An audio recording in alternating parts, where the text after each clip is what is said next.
रात्रीचा मुक्काम हम्पीमध्ये केल्यानंतर आम्ही सकाळीच उठून हम्पी भ्रमणासाठी बाहेर पडलो. आमच्याकडे 4 चाकी गाडी होती, परंतु तरीही हम्पीची व्यवस्थित माहिती व्हावी म्हणून आम्ही तिथे एक रिक्षा भाड्याने केली. अभी आप लोग पहले देखने वाला है गणेश मंदिर. इसका नाम है करडे कालू गणेशा. करडे बोला तो सोना, सोना बेचने वाले ने मंदिर बनाया था बोलता है. कटले बोलते तो आप अमीर लोगों के लिए बनाया होता है. तो ये कटले गणेश है 12 फीट का. हाँ 12 फीट का मूर्ति है अंदर, लेकिन अंदर है मूर्ति. पूजा पाठ करने होता है क्योंकि हमारे हिंदू संप्रदाय में क्या होता है, कोई भी मंदिर टूटपाट हुआ तो पूजन नहीं होता बिन होने के बाद में. हम्पी हे कर्नाटक राज्यातील बेलारी गावातील एक सुंदर व शांत गाव आहे. युनेस्कोने हम्पीला एक जागतिक वारसा म्हणून घोषित केलेला आहे. हम्पी हे आज जरी भग्नावस्थेत असले तरी आजही ते गतवैभवाची साक्ष करून देते. अति प्राचीन हम्पीचा उल्लेख पौराणिक रामायणामध्येही आढळतो. याच किष्किंधा नगरीमध्येच राम, लक्ष्मण, हनुमान व सुग्रीव यांची भेट झाली होती. इसवी सन 14व्या शतकात हम्पी ही विजयनगर साम्राज्याची राजधानी होती. हरिहर व बुक्क राजा यांनी विजयनगर साम्राज्याची स्थापना केली. अवतार में उग्र नरसिम्हा बोले तो हिरण्यकशिपु को संहार किया था ना, उस टाइम के वो अवतार में, उसी अवतार में लिखा है. और उनका हाथ के बहुत ही सुंदर वाला है. किधर भी दुनिया में साउथ में किधर भी ऐसा वाला मूर्ति नहीं इतना बड़ा नरसिंह होती, सिर्फ हम्पी में मिलता है. हाँ नरसिंह का जो आकार है, फेस, उसके ऊपर जो हैट है, और उसके ऊपर नाग देवता है सोलेट का, और उसके ऊपर ड्रैगन जैसा एक फिनिशिंग दिया है. और वो बैठा तरीका है ना, वो योगा के तरीके से बैठा है, इसलिए योगा दर्शन बोलता है. और सांप के ऊपर ही बैठा हो. सांप के आपल्याला समोर हे जे दिसणारे मंदिर आहे ते लक्ष्मी नरसिंह मंदिर असून याची मूर्ती अतिशय भव्य असून उत्कृष्ट शिल्पकलेचा नमुना आहे. इसवी सन 1528 मध्ये राजा कृष्णदेवराय या राजाच्या काळामध्ये ही मूर्ती बनवली गेलेली आहे.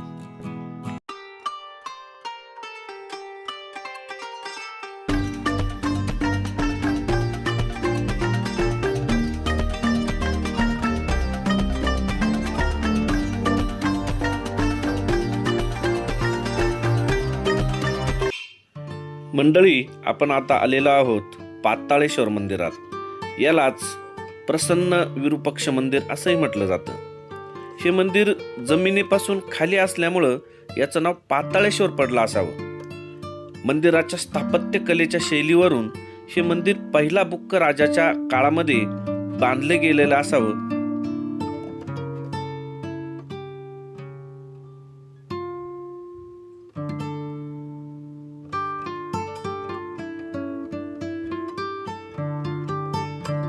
और एलिफेंट स्टेपल, ये एलिफेंट स्टेपल देखने के बाद में इसके पीछे मत जाना. हाँ. इसके पीछे कुछ नहीं है.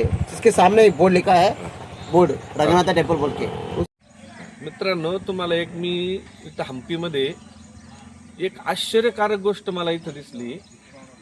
हम्पीचं हे राणी महाल आहे, या ठिकाणी आम्ही आलोय. इथं हे चिंचेचं झाड आहे बघा, आणि ह्या चिंचेच्या झाडाला आम्ही पाहिलं, ते बघा हे चिंचेचं झाड आहे पूर्ण. चिंचेच्या झाडाला हे बघा, हे चिंचेचं झाडानं यालाच कडुलिंबाचं झाड बघा दिसतं. हे कडुलिंब, आणि हे फक्त एकच नाही बघा, हे बघा इकडे ही कडुलिंबाची ही फांदी दिसते. आश्चर्याचा नमुना. इकडे समोर जर पाहिलं तर इथं पण तुम्हाला तेच पाहायला मिळेल.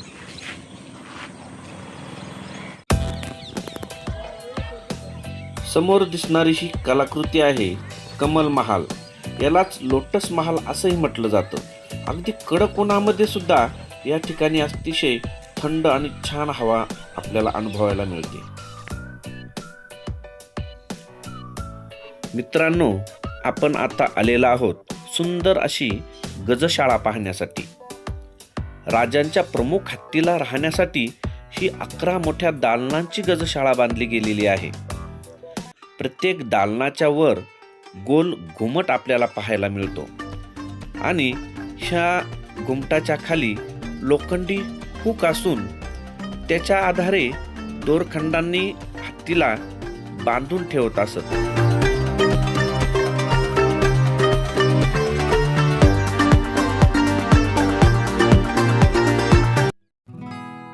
इसवी सन 1500 पर्यंत हम्पी हे बीजिंग नंतर जगातील दुसऱ्या क्रमांकाचे मोठे शहर होते. त्याचप्रमाणे ते भारतातील सर्वात श्रीमंत शहर म्हणूनही गणले जात होते. इसवी सन 1565 मध्ये सल्तनती सैन्याने हम्पी शहर जिंकून पूर्णतः बेचिराख करून टाकले. ते पूर्णतः लुटून नेले. त्यानंतर आता फक्त त्या ठिकाणी विरान भग्न अवशेष आपल्याला पाहायला मिळतात.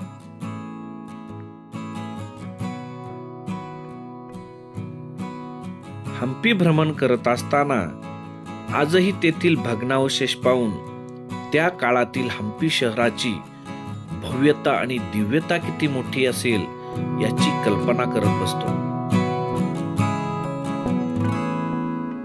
मित्रांनो, या वास्तूला महानवमी डिब्बा किंवा किल्ला असं म्हटलं जातं. ही एक विशाल पाषाणाची वेदी आहे. राजा कृष्णदेवरायांच्या ओरिसा विजयाच्या स्मरणार्थ ही उभारली गेलेली आहे. यावरील शिल्पकला अतिशय अप्रतिम आहे.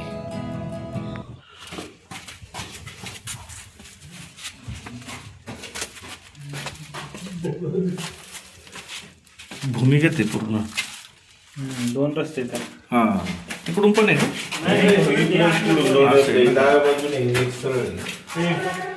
भूमी. या महानवमी डिब्याच्या समोरच अंधारी कोठडी सारखे भुयार आहे. ते भुयार गुप्त बैठका घेण्यासाठी वापरले जात असावे असा अंदाज आहे. या महानवमी डिब्बा वास्तूच्या वरच्या भागात शृंगारित मंडप उभारून तेथे दरबार व वेगवेगळ्या पूजा अर्चा आणि खेळ इत्यादी कार्यक्रम करत असावेत.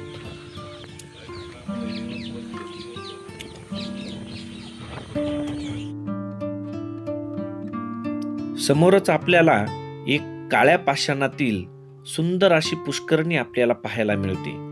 कर्नाटकमधील वस्तू संशोधकांनी एका मातीच्या टेकडीखाली असलेली ही सुंदर पुष्करणी खोदून जगासमोर आणलेली आहे. त्यानंतर आम्ही जगप्रसिद्ध असा दगडी रथ पाहण्यासाठी विजय विठ्ठल मंदिराकडे प्रस्थान केले.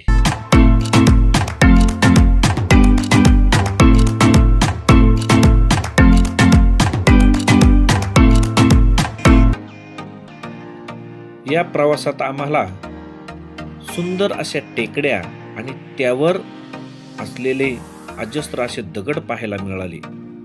हे दगड ज्वालामुखीच्या उद्रेकातून तयार झालेले असावेत असे संशोधकांचे म्हणणे आहे.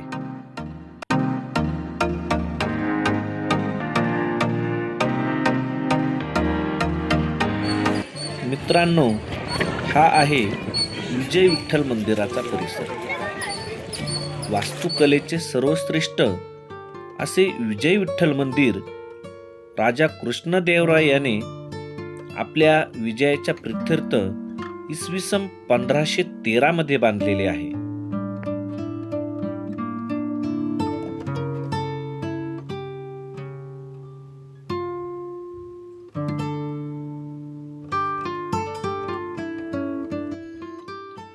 हा आहे जगप्रसिद्ध असा हम्पी रथ. ह्या हम्पीची चित्रकृती आपल्याला 50 रुपयाच्या नोटेवर पाहायला मिळते.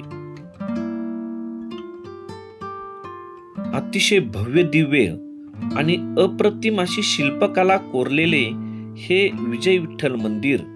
या मंदिरामध्ये आपल्याला कोठेही विठ्ठलाची मूर्ती पाहायला मिळत नाही. काही जण सांगतात की या मंदिरातील जी मूर्ती आहे ती आपल्याला पंढरपूर येथील विठ्ठल मंदिरामध्ये विराजमान झालेली आपल्याला पाहायला मिळते. विठ्ठल मंदिरासमोरील दगडी रथ कोणार्कच्या सूर्य मंदिराच्या धर्तीवर बनवलेला आहे.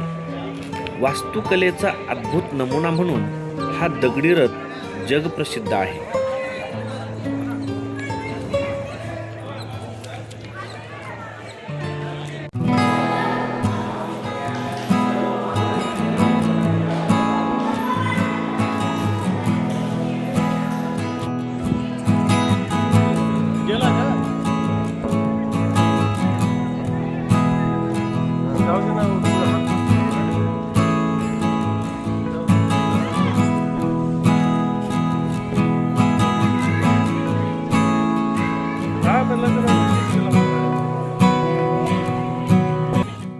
यानंतर अतिप्राचीन अशा विरूपाक्ष मंदिरात आम्ही दर्शन घेतले.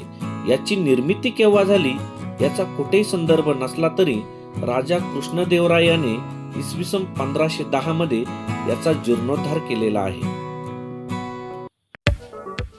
अतिप्राचीन ऐतिहासिक अशा भव्य दिव्य हम्पी शहराचा निरोप घेऊन आम्ही निघालो परतीच्या प्रवासाला.